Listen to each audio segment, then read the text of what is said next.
नमस्कार.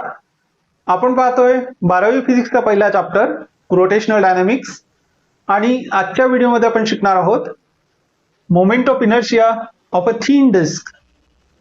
तर moment of inertia काय असतो हे आपण याच्या मागच्या व्हिडिओमध्ये शिकलेलो आहोत. तर मोमेंट ऑफ इनर्शिया काय असतो? It is inertia of a rotating body. Okay. आणि आपल्याला कशाचा मोमेंट ऑफ इनर्शिया फाइंड करायचा आहे? ह्या डिस्कचा मोमेंट ऑफ इनर्शिया. ही अगदी थिन डिस्क आहे. कुठल्या ऍक्सिस साठी? हा जो ऍक्सिस आहे it is perpendicular to the plane of disc. डिस्कच्या प्लेनला परपेंडिक्युलर ऍक्सिस आहे आणि कुठून पास होतोय? सेंटर मधून. ठीक आहे. तर आपल्याला फाइंड करायचं आहे moment of inertia of a thin disc about an axis passing through its centre. Centre मधून पास होणारा axis and perpendicular to its plane. Okay. तर कंटिन्युअस मास डिस्ट्रीब्युशन साठी मोमेंट ऑफ इनर्शियाचा जो फॉर्म्युला आहे तो आपण या आधीच्या क्लासमध्ये शिकलेलो आहोत. तर फॉर्म्युला काय? Moment of inertia MI for continuous mass distribution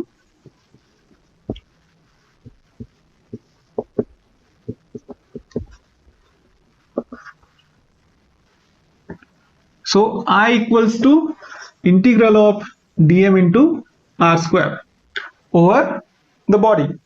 ठीक आहे. तर आता हा फॉर्म्युला आपल्याला अप्लाय करायचा आहे या डिस्क साठी. ओके. तर आधी फॉर्म्युला थोडासा रिवाइज करूया. तर सपोज ही एक बॉडी आहे. या बॉडीमध्ये कंटिन्युअस मास डिस्ट्रीब्युशन आहे.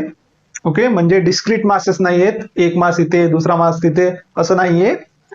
तर आपण काय करतो की ह्या बॉडीचा एक छोटासा पार्ट सपोज कन्सिडर करतो आणि त्या पार्टचं मास आहे dm. ह्या ऍक्सिस पासून ते dm चं डिस्टन्स काय? It is r. तर एवढ्या मासचा मोमेंट ऑफ इनर्शिया काय होईल? dm into r square. ठीक आहे. आणि असे सगळे छोटे छोटे मासेस जर आपण या पूर्ण बॉडीवर कन्सिडर केले, सगळ्यांचा मोमेंट ऑफ इनर्शिया फाइंड केला आणि ऍड केला तर आपल्याला काय मिळेल? बॉडीचा मोमेंट ऑफ इनर्शिया. त्या प्रोसेसला आपण काय म्हणतो? इंटिग्रेशन. ओके. तर आता आपण काय करणार आहोत? आपण एक छोटा मास कन्सिडर करणार आहोत या डिस्कवर. ओके. पण त्याआधी ही डिस्क जी आहे ती अगदी थिन आहे.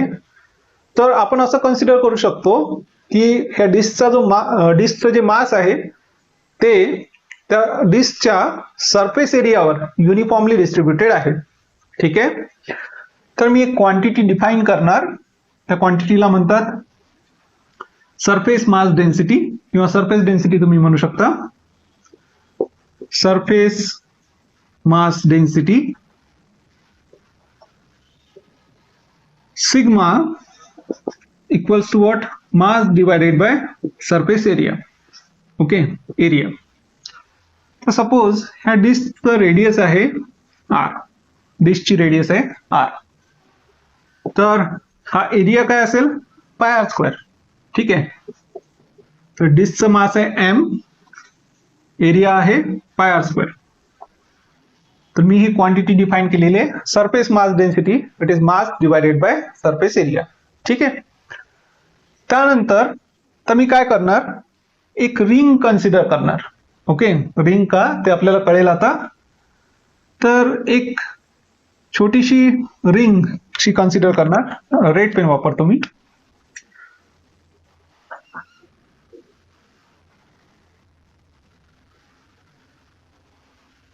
ठीक आहे. सर्क्युलर रिंग कन्सिडर केलेली आहे आणि या रिंगचं सेंटर कुठे? इथेच. जे डिस्कचं सेंटर आहे तेच त्या रिंगचं सेंटर पण आहे.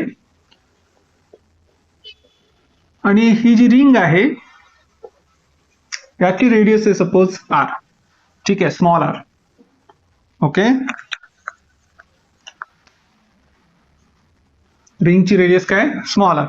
आणि रिंगची थिकनेस जी आहे ती आहे सपोज dr. ठीक आहे. रिंग किती थिक आहे? dr रिंगची थिकनेस आहे. ठीक आहे. तर आता मला फाइंड करायचं आहे ह्या रिंगचं मास. ओके. तर suppose mass of ring is dm. Okay, तर आपण फाइंड केलंय surface mass density is mass divided by surface area. तर मासला मी काय लिहू शकतो, sigma multiplied bye surface area. ठीक आहे, m multiplied by surface area. ते झालं डिस्कचं मास. मला कशाचं मास फाइंड करायचं आहे, हे रिंगचं मास. तर it will be equal to what, sigma multiplied by area of ring. ठीक आहे, आणि ह्या रिंगचा जो एरिया आहे तो आहे suppose dA. Okay, it is area of ring. ठीक आहे, तर मी रिंगसाठी सिग्मा डिफाइन करू शकतो, surface mass density it is mass divided by area. पण मला काय फाइंड करायचं आहे, मास, तर मी एरियाला त्या साईडला नेणार. So dm equals to what, sigma multiplied by dA, area of ring. आता या रिंगचा एरिया आपण कसा फाइंड करणार, तर रिंगची रेडियस काय r, थिकनेस काय dr. तर जर मी या रिंगला कट केलं, ओके, मी रिंगला कट केलं आणि अनवाइंड केलं, म्हणजे काय, एक सरळ रॉड बनवला. ठीक आहे, तर तो रॉड मला असा काहीतरी दिसेल. ओके, तर रिंगची जी थिकनेस आहे ती होईल रॉडची विड्थ, किती होईल dr. ओके, आणि या रॉडची लेंथ काय असेल, रॉड कुठून मिळाला आपल्याला, रिंगला जर मी कट केलं आणि सरळ केलं. ठीक आहे, तर ह्या रॉडची लेंथ असेल equal to circumference of the ring. ठीक आहे, तर रॉडची लेंथ काय, it is equal to circumference of ring. ठीक आहे, तर या रिंगचा जो एरिया आहे it will be equal to what, area of this rod. ठीक आहे, तर ह्या रॉडचा एरिया काय असेल, length multiplied by breadth. Length काय 2πr, ब्रेथ काय dr. ओके, म्हणून मला काय मिळतं, dA equals to 2πr into dr. ते मी इथे सबस्टिट्यूट करणार, तर मला मिळतं dm is equal to what, sigma into 2πr dr. ठीक आहे, त्यानंतर आता ह्या रिंगचा प्रत्येक पॉइंट जर तुम्ही अगदी थिन रिंग कन्सिडर केली तर तुम्ही म्हणू शकता की रिंगवर कुठलाही पॉइंट घ्या, त्याचं डिस्टन्स काय असेल, ह्या सेंटर पासून त्या पॉइंटचं डिस्टन्स असेल r. तर रिंगचा मोमेंट ऑफ इनर्शिया काय असणार आहे, त्या रिंगचं mass multiplied by distance square r square. ठीक आहे, so moment of inertia of that thin ring, जी आपण रिंग कन्सिडर केली आहे, तर थिन रिंगचा moment of inertia suppose D आहे, it will be equal to what, mass, ज्याला आपण म्हटलेलं आहे dm multiplied by r square. ठीक आहे, कारण त्या मासचं डिस्टन्स काय या सेंटर पासून, इट इज r.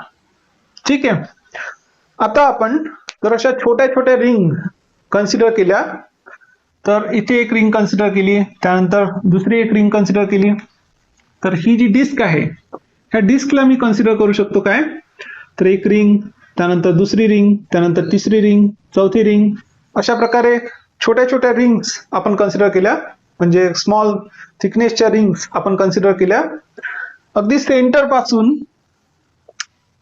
ते या पॉइंट पर्यंत. म्हणजे या रिंग्सची रेडियस काय असेल, 0, ठीक आहे, पासून कुठपर्यंत, equal to radius of the disc. शेवटची रिंग ही असेल. तर अशा सगळ्या रिंग्सचा मोमेंट ऑफ इनर्शिया जर आपण ऍड केला तर आपल्याला काय मिळेल, moment of inertia of this disc. ठीक आहे, हे समजलं. काय करतोय आपण, रिंग्स कन्सिडर करतोय, एकाला एक लागून अशा रिंग्स कन्सिडर करतोय आणि प्रत्येक रिंगचा मोमेंट ऑफ इनर्शिया आपण फाइंड करतोय. रिंग्स कुठे आहेत, ह्या डिस्कच्या मध्ये आहेत. ठीक आहे, म्हणजे आपण म्हणू शकतो की ही डिस्क जी आहे ती छोट्या छोट्या रिंग्स पासून, ओके, स्मॉल थिकनेसच्या रिंग्स पासून बनलेली आहे. एक एक रिंग जर तुम्ही एकावर एक ठेवत गेला, ओके, तर तुम्हाला काय मिळेल, एकावर एक नाही, म्हणजे एक रिंग ठेवली, त्यानंतर त्याच्या सराउंडिंगला दुसरी रिंग ठेवली, तर अशा रिंग जर तुम्ही ठेवत गेलात तर तुम्हाला काय मिळेल, डिस्क.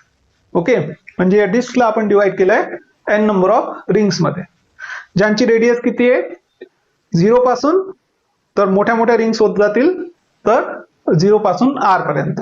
ओके, तर आपण म्हणू शकतो ही डिस्क जी आहे ती n नंबर ऑफ रिंग्स पासून बनलेली आहे. तर ह्या डिस्कचा मोमेंट ऑफ इनर्शिया काय असेल? It is equal to sum of moment of inertia of all those rings. Okay, म्हणून मी काय म्हणू शकतो, therefore moment of inertia of the disk is given by what? Sum of moment of inertia of all rings. ज्या सगळ्या rings आपण consider केल्या तर सगळ्या रिंग्सच्या मोमेंट ऑफ इनर्शियाचं ऍडिशन म्हणजेच काय, इंटिग्रेशन, कारण इथे कंटिन्युअस मास डिस्ट्रीब्युशन. ठीक आहे, so I is equal to what? Integral of di. तर इथे आपण सबस्टिट्यूट करू dm इंटू आर स्क्वेअर. ठीक आहे, di is dm into r square. आणि हे कुठून कुठपर्यंत होईल? तर ओव्हर दी एंटायर बॉडी म्हणजे ओव्हर एंटायर डिस्क. ठीक आहे, तर आपण dm जर सबस्टिट्यूट केला, dm काय आहे? Sigma into 2 pi r dr. ते आपण सबस्टिट्यूट करू. It is sigma into 2 pi r dr into r square. त्यानंतर सिग्मा कॉन्स्टंट आहे, मी बाहेर घेऊ शकतो कारण तो आपण आधीच डिफाइन केलाय. सिग्मा काय? Mass divided by area of disc. ठीक आहे, मास पण चेंज होणार नाही आणि एरिया पण चेंज होणार नाही. म्हणून सिग्मा मी घेतला बाहेर तर मला मिळतं I equals to sigma integral of 2 pi पण मी बाहेर घेऊ शकतो. तर मी काय करणार, 2 पाय इंटू सिग्मा बाहेर घेणार. त्यानंतर काय राहील? R square into r cube dr. Okay, आणि ह्या इंटिग्रलचे लिमिट्स काय असतील? तर मिनिमम रेडियस काय असेल? मिनिमम छोट्यात छोटी आपण रिंग किती छोटी कन्सिडर करू शकतो? जिची रेडियस काय असेल? 0. आणि मॅक्सिमम काय? कारण आपण या डिस्कवर त्या रिंग कन्सिडर करतोय तर मॅक्सिमम रेडियस असेल कॅपिटल R. ठीक आहे, so it is 0 to R. Okay, त्यानंतर आता आपल्याला हे इंटिग्रल करायचं आहे. तर आपण 11th स्टँडर्ड मध्ये इंटिग्रलचा एक फॉर्म्युला पाहिलेला आहे. कुठला formula? Integral of x raise to n dx is equal to what? x raise to n plus 1 divided by n plus 1. ठीक आहे, integral of x raise to n dx is x raise to n plus 1 divided by n plus 1. Plus हे जर indefinite integral असेल तर एक constant येईल, आणि जर डेफिनेट इंटिग्रल असेल तर काय येणार? लिमिट्स. ओके, तर इथे आहे r रेज टू 3 dr. त्याचं इंटिग्रल आपल्याला करायचं आहे. म्हणजे n काय आहे? n is equal to 3. तर इंटिग्रल काय होईल? r raise to n plus 1 म्हणजे 3 प्लस 1 डिवायडेड बाय 3 प्लस 1. ठीक आहे, तर ते इथे लिहूया आपण 2 pi sigma r raise to 3 plus 1 म्हणजे 4 डिवायडेड बाय 4. आणि लिमिट्स काय आहेत? 0 टू कॅपिटल R. ठीक आहे, तर मला काय मिळतं? 2 pi sigma multiplied by upper limit ठेवूया capital R raise to 4 divided by 4 minus lower limit is 0. Okay, तर आपल्याला मिळेल 2 pi sigma r raise to 4 divided by 4. त्यानंतर आपण सबस्टिट्यूट करूया सिग्मा. ओके,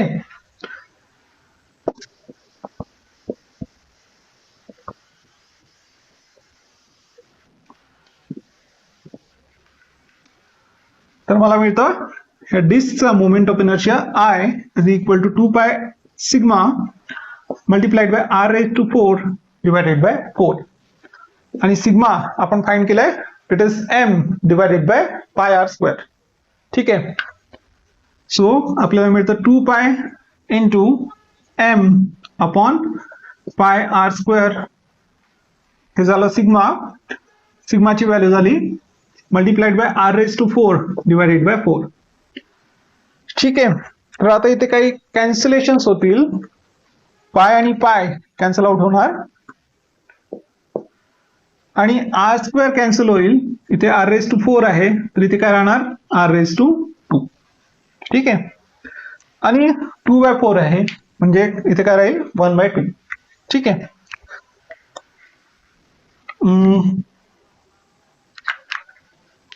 तर आपल्याला फायनल फॉर्म्युला मिळाला आपला I इक्वल्स टू वॉट 2/4 म्हणजे 1/2 of m into r square.